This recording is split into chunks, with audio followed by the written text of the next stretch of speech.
Bonjour à tous, bienvenue dans un nouveau mag sur Radio Sensation. Aujourd'hui, je reçois N de Nid Eden. Bonjour.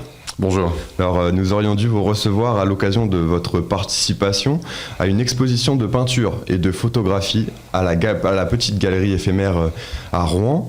Oui, mais voilà, la crise sanitaire et les nouvelles mesures gouvernementales en ont décidé une nouvelle fois autrement. On va apprendre à vous connaître et à connaître aussi vos multiples facettes aujourd'hui. Mais avant cela, un petit mot sur votre morale, sur les artistes qui devaient participer aussi à cette exposition. Comment vont-ils et comment allez-vous ? Alors le moral est plutôt bas, on va dire, pour la majorité des artistes qui participent à cette exposition. C'est un grand sentiment de déception, d'échec. Et en fait, l'image qui correspondrait le mieux, c'est comme couper la musique à un musicien alors qu'il est en train de jouer. Alors en préparant cette interview, vous avez expliqué que vous vouliez évoquer un petit peu et dénoncer l'absurdité des mesures gouvernementales ?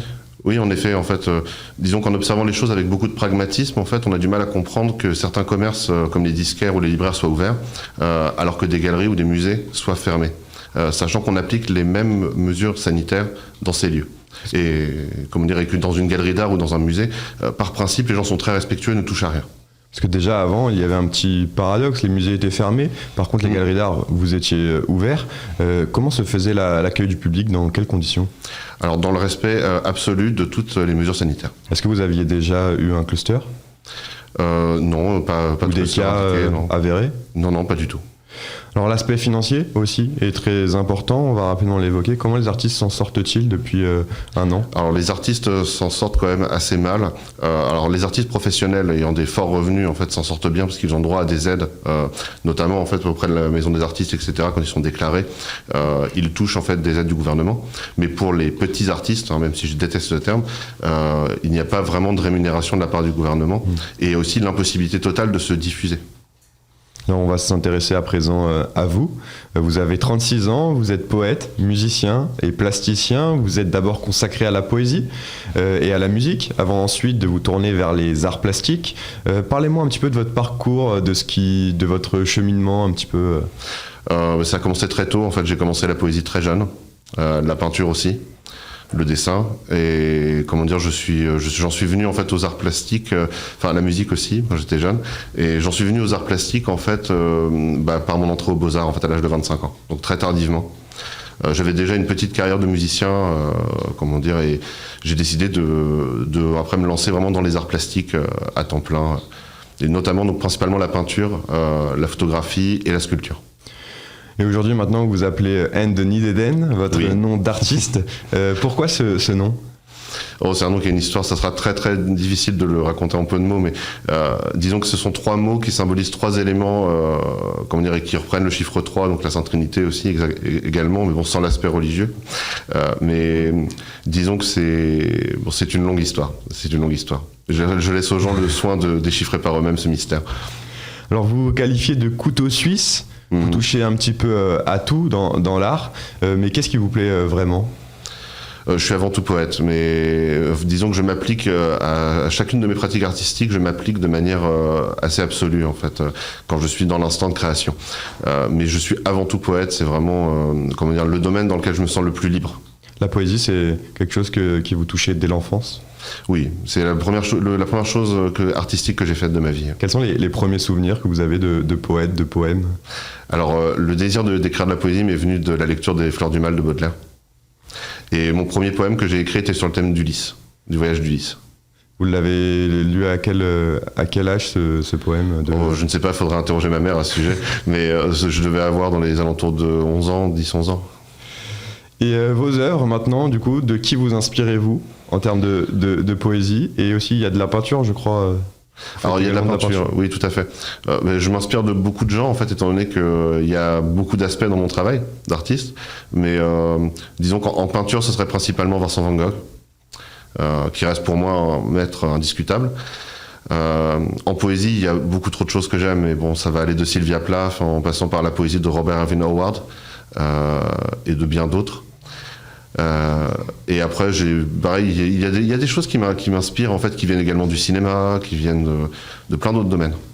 Aujourd'hui, est-ce que vous avez un petit peu le sentiment que les Français ont un peu oublié l'art avec le confinement, ou au contraire qu'ils ont marqué un profond attachement aux artistes? Alors je pense que le sentiment est partagé en fait entre ces deux aspects. Je pense que les gens ont plus que jamais en fait maintenant besoin d'art. Parce que on a eu quand même des visites pendant cette exposition à la galerie éphémère, et les gens avaient besoin de communiquer, les gens avaient besoin de donner leur avis, de ressentir des choses, de partager leurs émotions. Quand on voit la hausse du taux des dépressions, etc. en France, les gens ont plus que tout besoin d'art maintenant. Donc peinture, collage, si je résume, mais aussi des créatures parfois étranges. J'ai notamment vu une sorte de singe en peluche baptisée Allégorie du peintre. Est-ce que vous pouvez nous... Alors oui, donc c'est une sculpture installation que j'ai faite, dans le cadre d'une exposition il y a très longtemps, et qui ressort parfois de temps en temps quand j'ai l'espace nécessaire pour le disposer, parce qu'il s'agit d'un singe, littéralement empalé, sur un chevalet d'artiste, avec différents éléments. Alors sur la photo on voit pas très bien, mais il y a également un tigre transpercé de lances à ses pieds. Et comme très souvent c'est un travail un peu surréaliste, et on peut y voir beaucoup de choses. Mais après, l'allégorie du peintre singe, en fait c'est un thème qu'on retrouve dans la peinture classique de façon très très récurrente. Et qu'est-ce qu'il signifie ce singe? Alors c'est à la fois une sorte d'autoportrait, comme souvent, mais également c'est pour faire part à la notion d'animalité en fait de l'être humain. C'est un thème qui revient assez souvent dans mon travail. Comment est-ce que vous décririez votre univers finalement? Je pourrais le qualifier d'une espèce d'expressionnisme sombre teinté de surréalisme. Est-ce que vous avez d'autres exemples que par rapport au singe? Je pourrais citer différents artistes. Je ne sais pas, c'est un peu fouillé dans ma tête. Il y a vraiment trop d'exemples concrets, mais il y a beaucoup d'artistes qui sont polymorphes et qui travaillent avec beaucoup de matériaux et beaucoup de disciplines différentes. Alors j'ai vu aussi sur votre page Facebook N d'artistes multiples, que vous avez participé au printemps des poètes, avec l'un des poèmes sur le thème du désir sur votre chaîne YouTube. On peut l'écouter. On en retrouve d'autres aussi. On en écoute un de vos poèmes. Alors je tiens juste à signaler, le poème du printemps des poètes n'est pas encore mis en ligne sur mon YouTube. C'était le poème nommé Sirène que j'avais présenté, mais il va être mis en ligne dans très peu de temps. On écoute un de vos poèmes et on en parle juste après. C'était au rythme des bottes et des rires, sur ce chemin pavé de bitume et d'injures, mes frères et moi fredonnions ensemble, avec une langue épaisse et des poumons de goudron, le grand et large cantique des jeunesses immolées. Nos pas, comme des balles tirées, rythmaient le silence, et seul l'écho des vagues dans le lointain harmonisait notre souffle court. La lune et les étoiles luisaient sur le macadam, jetaient leurs indicibles reflets sur nos faces de démons. On vient d'écouter un extrait de La Longue Route. Parlez-nous un peu de ces poèmes sonores. Comment est-ce que vous choisissez les thèmes? Comment est-ce que vous les écrivez? Alors les thèmes sont très variés. Ça peut être un souvenir d'enfance. Dans le cas de La Longue Route, là c'est exactement ça. Ça peut être sur des éléments de la vie, des choses que j'ai ressenties par rapport à l'actualité. Notamment, en fait, je suis quelqu'un qui est qui s'intéresse beaucoup à ce qui se passe dans le monde. Donc, notamment, en fait, la question de la misère. Et je parle beaucoup de la condition humaine, en fait. Donc, ce sont des réflexions qui me viennent par des lectures, par des œuvres cinématographiques, par des documentaires. Et la musique, comment est-ce qu'elle est composée? Par qui? C'est vous qui la composez? Alors, je compose la musique et je la joue. Ah, donc vous êtes un petit peu également musicien? Oui, je suis musicien, ouais. Quels instruments vous jouez? Alors, guitare classique, guitare sèche, guitare électrique, basse électrique, un peu de piano et je chante.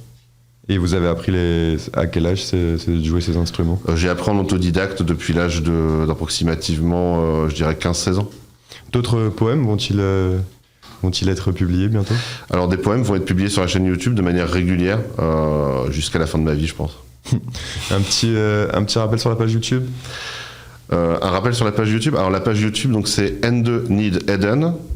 Et vous pouvez tout simplement indiquer poésie sonore à côté si vous avez du mal à trouver. Un mot enfin en quelques secondes sur vos photos. On est souvent sur du noir, du blanc, des jeux d'ombre. Alors il y a beaucoup d'autoportraits. Il y a quelques rares paysages. En fait, la photographie, je la traite, alors pour l'instant, pour faute de moyens techniques, je la traite plus de manière vraiment intimiste. Et c'est plus une réflexion sur la réalité de soi par rapport au monde. Et une réflexion qui vient très souvent dans mes poèmes, c'est le fait que nous sommes tous un peu prisonniers de nous-mêmes. Merci beaucoup, Anthony Den, d'avoir été avec nous sur Radio Sensation. Et vous pouvez retrouver cette émission en podcast audio ou en podcast vidéo sur notre site ou sur notre application Radio Sensation.